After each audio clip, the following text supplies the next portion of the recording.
to a very dark Oulton Park, where I have been attending Autos de France for the second consecutive year. We're now currently on the parade lap, and it has taken a while to form this one today. I think some of the racing did run over a little bit, so it is a little bit darker than I had anticipated. That said, it's still a great place to be. I'm behind David in his Peugeot 205 Mardi Gras, which I've driven on the channel before, and behind I've actually got members of the Renault Owners Club who I've been displaying with today, and I've got a procession of Renault 5s, of which include a Mark 1 Gordini, a Mark 1 Alpine Turbo, and a Mark 2 Renault 5 Rio. Once again, there's been plenty going off here today at Oulton Park, both on and off track, with plenty of motorsport and lots of owners clubs displaying various French vehicles. So let's wind the clock back to this morning and catch up with the action.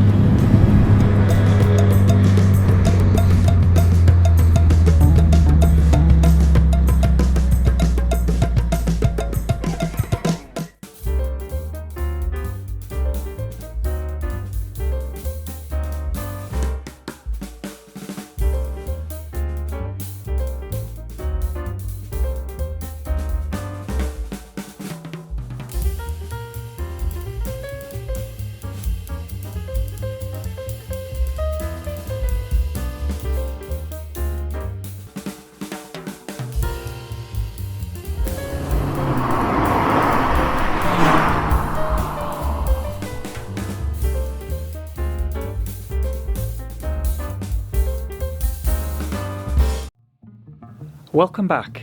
It's October and I am at Oulton Park Race Circuit in the northwest of England, where a selection of some of the finest French automobiles are assembling for their Autos de France event. We've got the likes of Matra, Alpine, Renault, Peugeot, Citroën and more. So make yourself comfortable for the next half hour or so as we have a look round Autos de France 2024. And if you haven't already subscribed, don't forget to hit that subscribe button. You are watching Mark on Motoring.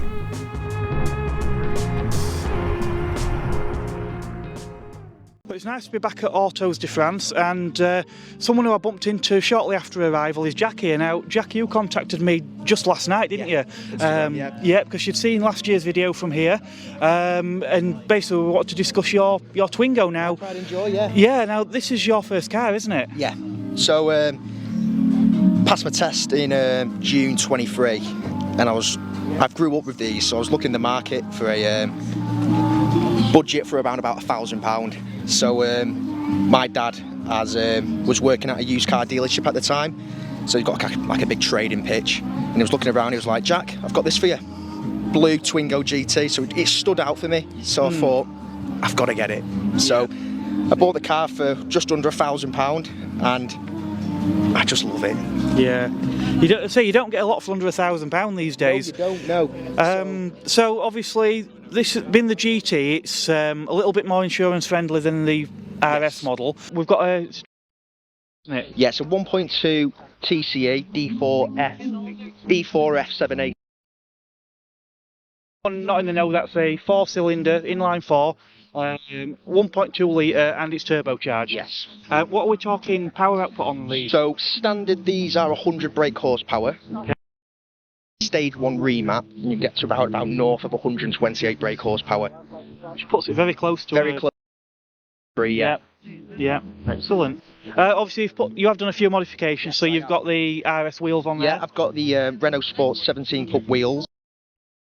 Looking worse for wear at the moment, but to accommodate to put it onto the GT, I've had to put some 20mm spacers front and rear. Stops the rubbing on the arches.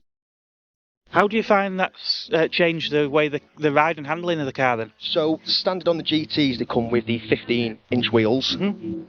They are good, but putting these on, it has improved the handling a lot better.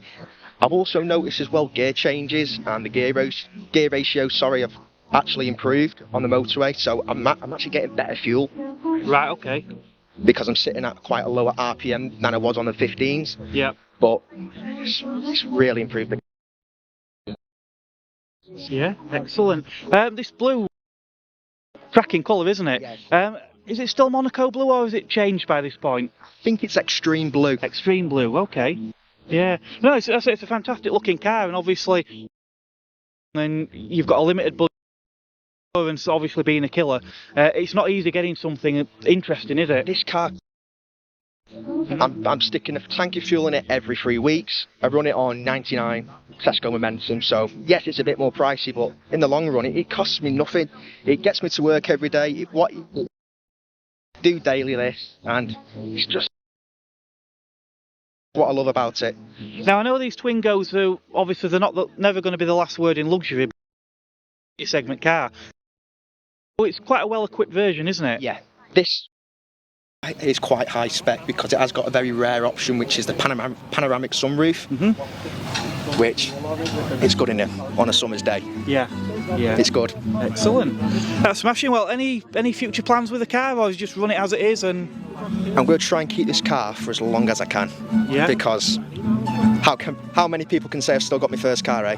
Well, no, I wish I still had my first car. And the ironic thing is, I think I paid about as much, if not more, for my first car than what you have with this. So yeah, you've definitely done well. Yeah. Right. Well, that's fantastic. Thanks, Jack. Thank you. Cheers. Of course, it's not just the GTs that are here, there's plenty of Renault Sport RS133s here as well. This is actually the Renault Twingo Owners Club. They have got various sites on social media, so I'll leave some links in the video description if you want to check those out as well.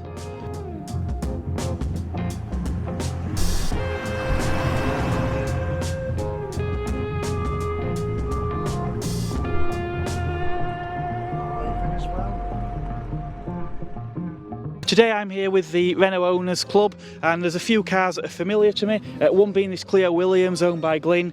At last year's event I actually interviewed Glyn, so if you want to learn a bit more about that car, check out last year's video after this one. Glyn actually has promised me that one to review as well. It's just the logistics of doing it. We don't live near each other, so just makes it a little bit difficult arranging it, but it's definitely on my to-do list and quite high on that list as well. My Megane Coupe, which most of you will have seen before, we're actually lucky that's here because about a week and a half ago, driving along, pressed the brake pedal and the pedal went straight to the floor. Later turned out to be a pipe that had corroded, so obviously it took me a while to source the issue with that problem. Then I've had to get some copper pipe and make up a replacement, and it's been a bit of a nightmare week, so it's actually put me behind on editing some of my other videos that I've got to do, but I have tried to shoot a little bit of footage of that, so depending how that footage has come out, there may be another video in that as well. It's nice to see David's Renault 4 F6 van again. That's another one of the vehicles I featured last year. And we've got John's Renault Safran. This car I drove on the channel, it must be easily 2 years ago, maybe a bit longer now. This is a fantastic vehicle, 2.5 litre 5-cylinder Volvo engine under the bonnet of these. If you want a luxury limo, well, you're going to struggle to do much better than one of these. Now what I really like about this car, like a few of the cars actually here today, is that this one gets used, and it gets used regular. John, who owns this car, has taken it on some road trips with the French Classic Drivers Club. I'll leave a link to their Facebook group in the video description. Now these are fantastic events because the routes are all planned out for you, take on a lot of the more scenic routes of rural France, and obviously you've got that additional support, so if you have a technical issue with the vehicle en route, everything's sort of planned out for you. Really great way to do one of these events, especially if it's the first time going abroad with your vehicle on this sort of event. The only stipulation is that your vehicle's got to be over a certain age to qualify, and of course it's got to be French. So yeah, John's done a couple in the last few years, so 2023 French Open Classic and the 2024 Normandy Brittany Raid. But as I say, they run a couple of these events each year, so if you've got an older French car and you fancy doing something like that, by all means do check it out, and I am definitely hoping to get on one of those at myself at some point when I can. But John's Safran isn't the only Renault here today that's known for doing a few miles. Roy's Renault 5 Gordini, this is in pretty regular use, and I know for a fact that Roy has taken this onto the continent a number of times for a few events and longer road trips. I did actually interview Roy at Rustyville, so if you want to know more about that one, that's another video you can check out at your leisure. We've actually got another one here. We've got Rob's Renault 5 Alpine Turbo, again another car I've featured in the past, but there is a more modern Renault 5 here that I want to shine a spotlight on today. I'm always happy to see a Renault 5, and Chris is the lucky owner of this Mark II 5 or Super Sang, and this is a Phase 1 car, so it's the pre-facelift, one of the earlier ones. Chris, yours is a TL Rio as well, isn't it, which is extra special? It is, yeah, correct, Mark. Thanks for taking the time out to talk about it. Yeah, so she's a Rio. I think they came in limited numbers in the UK. I think there was only maybe a couple of thousand that came originally, and according to how many's left, I think one of 4. I think on the road so far. There's 8 or 9 sawned, but yeah, they came with different interior. The seat trims, special interior. I've got a sunroof, and it's not on this car, but I have got it. Made, specially printed from France, is the decals, the side stripes. The Rio badge was here as well, so they will go on the car eventually. And had some special wheel trims which aren't unfortunately on this car, but if I can find them, I will definitely try and get them back to original if we can. So the TL was sort of one model above base. In the Renault 5 range, very similar to the TC in terms of a lot of the specification, but we got a little bit more power, didn't we? So we got the 1108cc engine in there. Yours has actually got the optional 5-speed gearbox as well. That's right, yeah. Like I did on my Renault 5, which is an absolute godsend, isn't it, in this day and age? It is when you're on the motorway, yeah, definitely. Just to have that cruising gear, you don't feel as kind of concerned about overtaking as well. It helps. You've got a gear to drop down to, and also for cruising. But actually, on the way here, she's quite happy at 60, 65 miles an hour in 5th gear. Yeah. And if you see a bit of an incline, you've got 4th and 3rd to get you up it.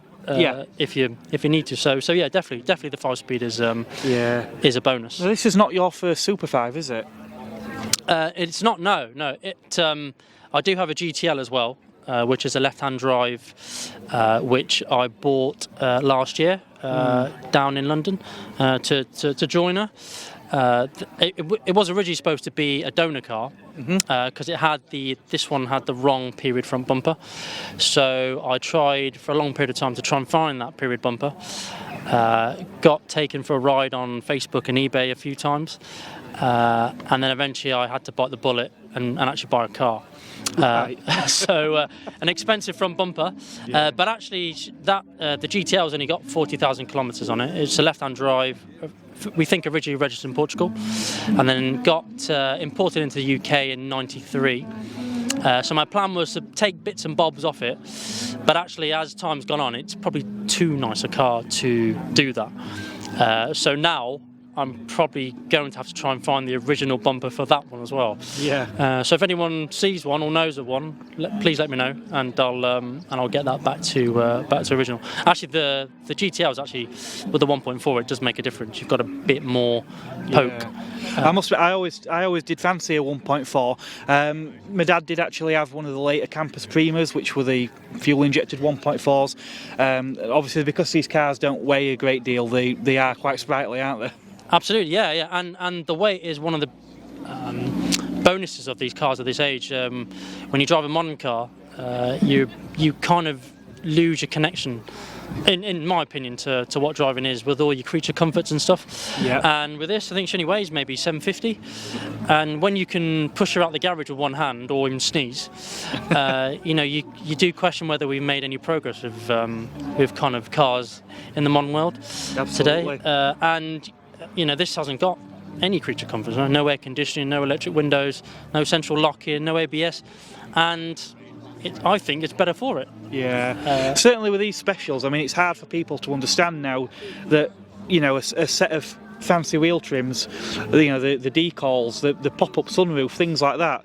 The interior with that red piping, that sort of stuff were quite exciting back in the day, and it really did make these cars quite a bit more desirable than the stock models. For sure, and I think that's the way it was marketed as well. when those features came about. And I'm guessing with it being limited edition as well, the numbers that came to the UK, it kind of even made that even more desirable. Yeah. So yeah. So what was it that attracted you to the 5s in the beginning then? So growing up, my family had 5s. So my mum had a Mark 1 5, red one. So there's a bit of a link to the colour there. My dad had a 21 Savannah, which I learned to drive in. We also had a Renault 12 as well. So they've been in my childhood growing up, and I kind of reconnected with the 5 when Renault announced they were launching the electric 5, and it just got me all nostalgic. And when I saw the launch of the electric 5, something inside me thought, I need to try and get a Super Saint or an original 5, and this one came about. And the previous owner, or the original owner, I was told from the owner that I bought, she had the car for 20 years, and her name was Joan Ivy Bull, and hence the private number plate on that. So she got a private number plate for it, and she did only maybe 25 or 30,000 miles in the 20 years, and then it was parked in an underground car park in London, and she lost the keys for it, and there it sat, I think, for the next 15 years, and then it got recommissioned about, I think, 5 years ago by this company down south, who then sold it to the previous owner. And he originally wanted it to have for his daughter as a little runaround when she was at uni, but she wasn't around, or wasn't being used, and then put it for sale. And then I came along, and I'm glad to still keep it on the road. I've done a few things. So changed the cooling system, changed the water pump, bled the system. New brakes I'll put on her this winter as well, just to keep her a bit more reliable when when you're doing these long journeys, which we have, and a new radiator helps, because the original one wasn't exactly, in terms of surface area cooling, wasn't the best. So done a few things to it, but pretty much everything else is still original how I found it. Well, it's great to see that it's found the right owner. Obviously, the Renault 5s are getting rarer, and to see a Phase 1 now, you just don't see them anymore, especially non-turbos, because obviously everyone saves GT turbos, and sadly a lot of the other models just they all end up scrapped, don't they? So They do, yeah. They do, so, yeah. Well, that's great, and I wish you all the best of luck with it. Thanks, Mark. You have a good day. Thanks, Chris. Cheers. Thank you.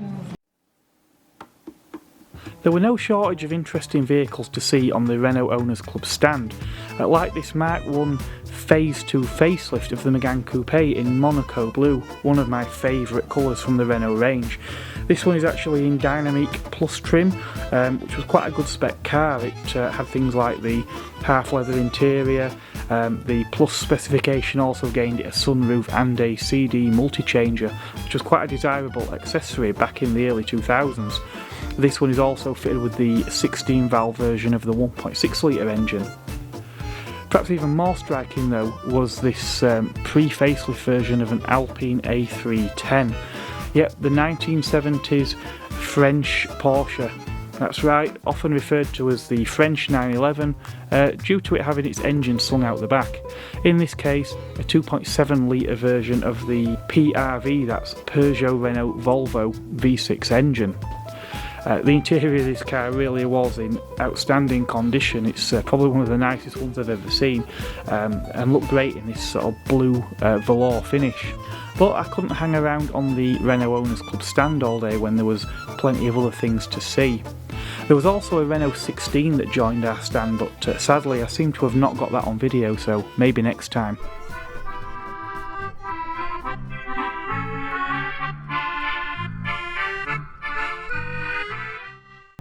Now, I spent most of the morning talking with my friends from the Renault Owners Club, and I haven't really looked around at many of the other vehicles yet. Of course, there's a good selection.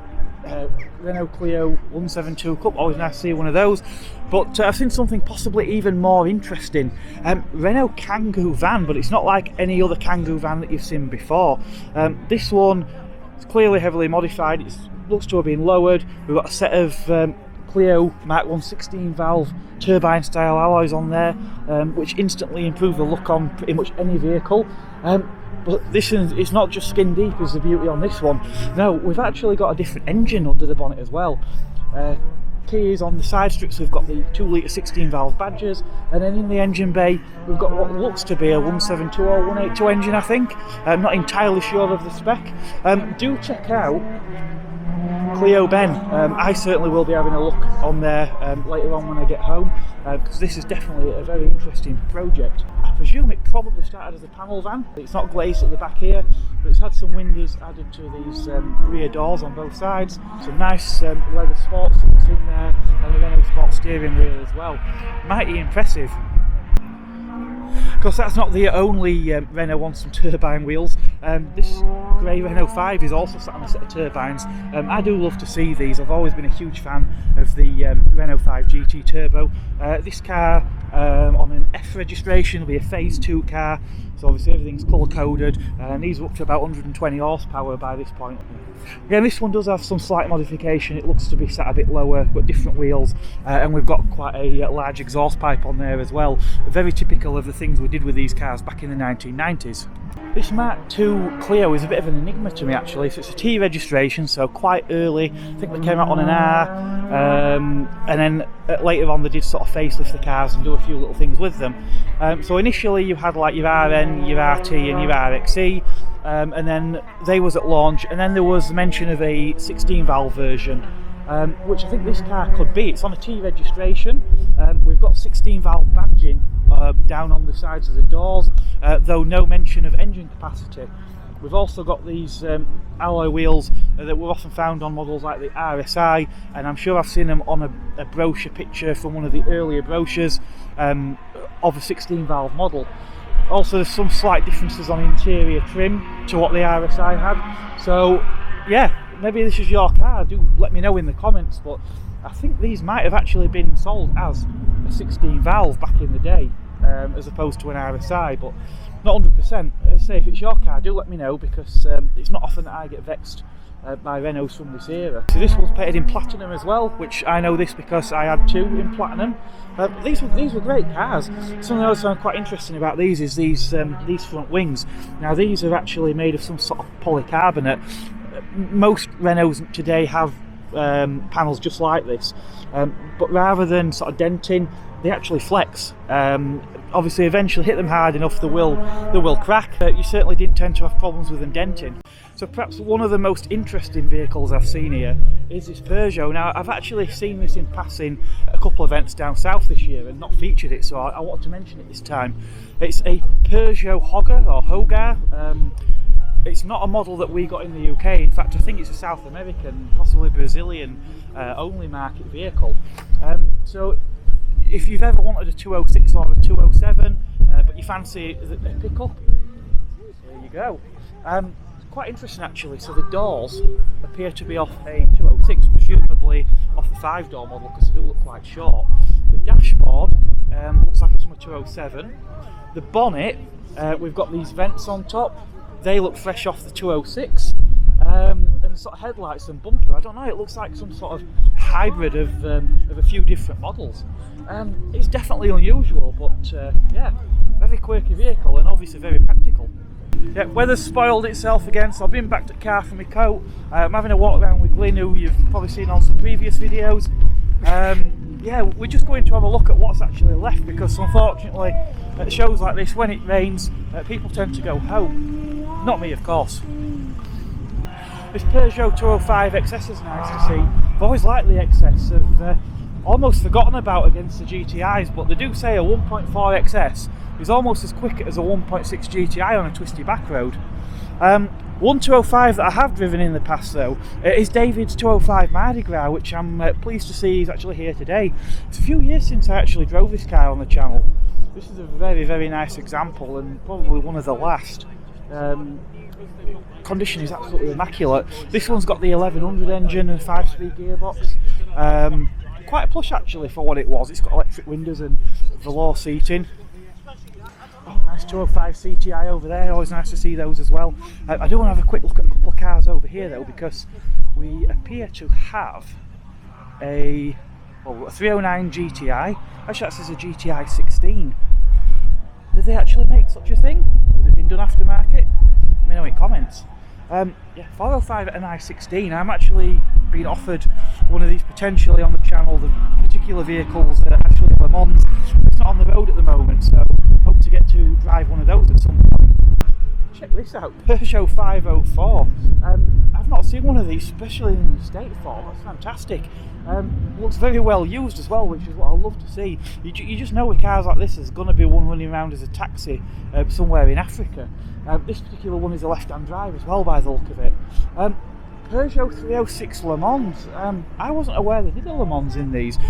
Justin, I need you. You're the expert on these. Tell me, 306 Le Mans, is that a thing?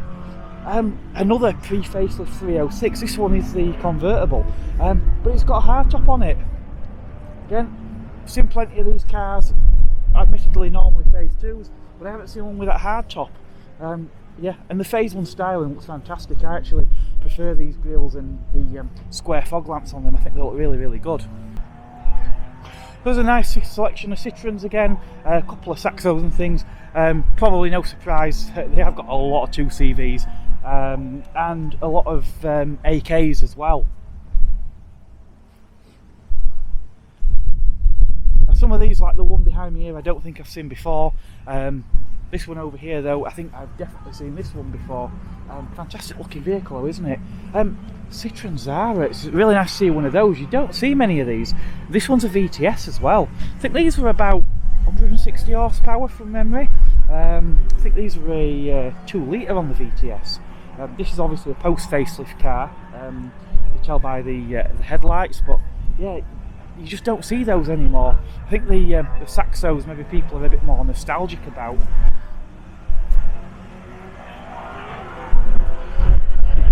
Love seeing both of these two with the Gulf liveries on. Now one Citroen that's stood out to me more than most is this one, because this is actually an Allset. I can't claim to know a great deal about these cars, to be brutally honest, but I believe this one was an Eastern European market car, I think Romania. This one's actually an 1100. I'm told it's the engine from the GSA, so it's actually a flat 4 air-cooled engine in these. But yeah, I've seen pictures of these. I've not actually seen one in the metal before, so really fascinating to see this car. Again, plenty more 2CVs. Is this Burton? Yes, it is. We've got another Burton here. Saw one of these at a show a few weeks ago, but again, not really seen many of them. So this is another one of the 2CV derived kits. I've seen a few Lomaxes, but there are other manufacturers out there that make kits for 2CVs, one of them being this Burton. It actually does look a nice quality kit as well. I really, really do like that. So the bodywork's actually surprisingly sleek. Obviously this is a 4-wheeled kit as well. There were some 2CV derived kits that were 3-wheeled, like some of the Lomax. But yeah, that looks fantastic, and I like that split screen as well. I see a couple of BXs, and both of these ones are actually 16 valves as well, which is extra nice.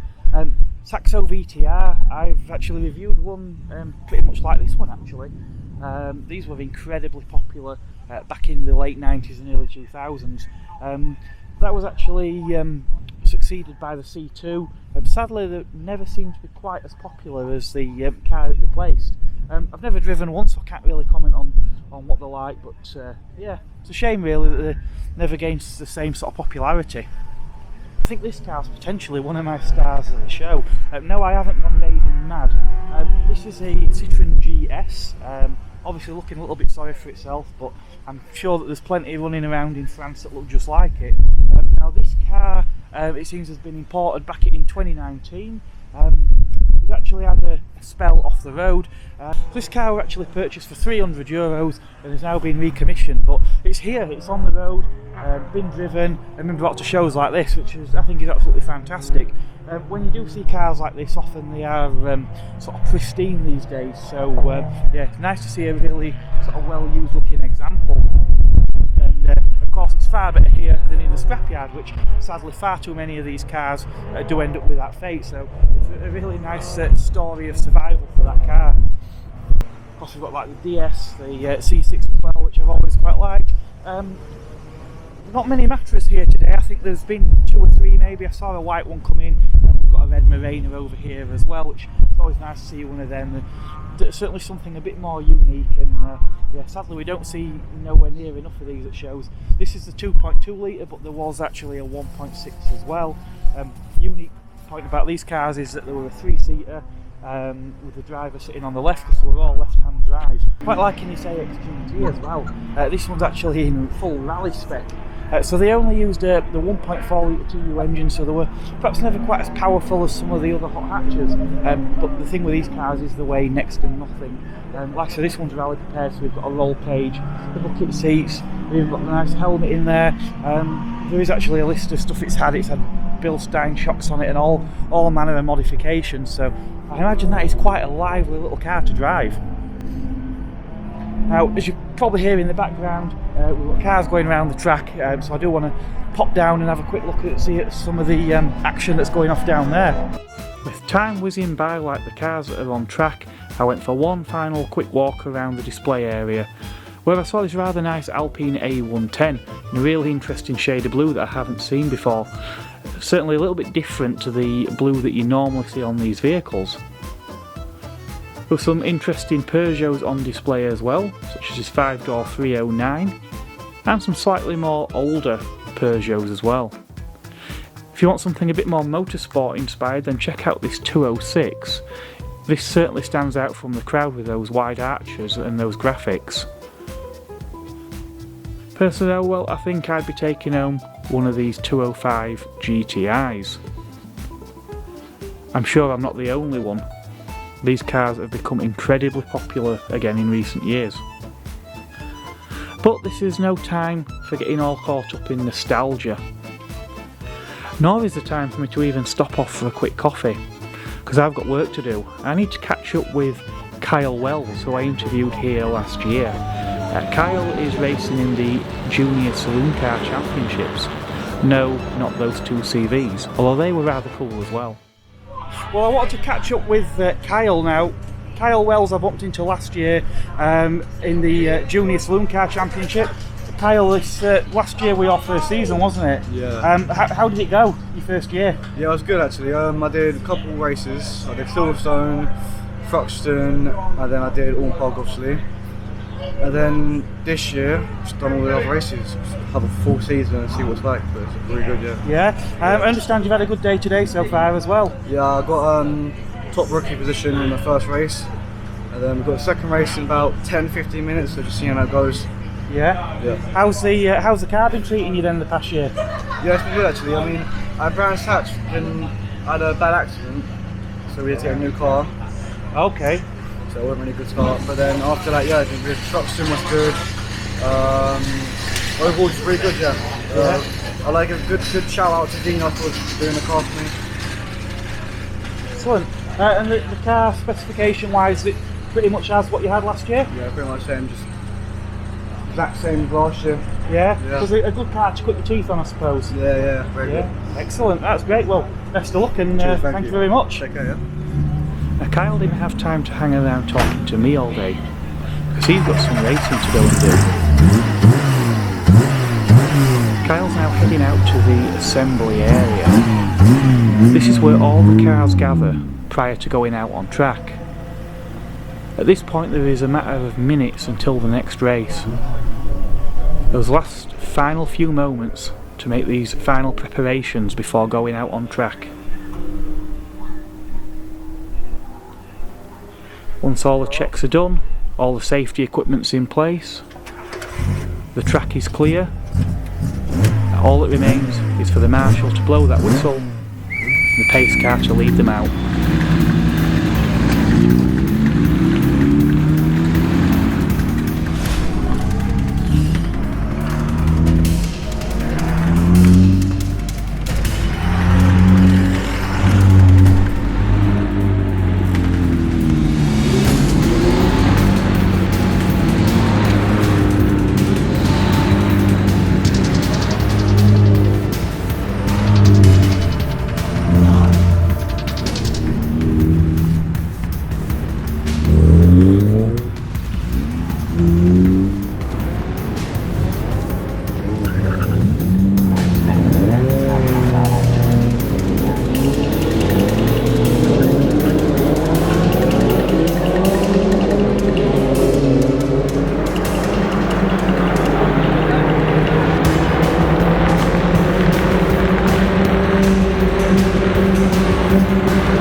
time.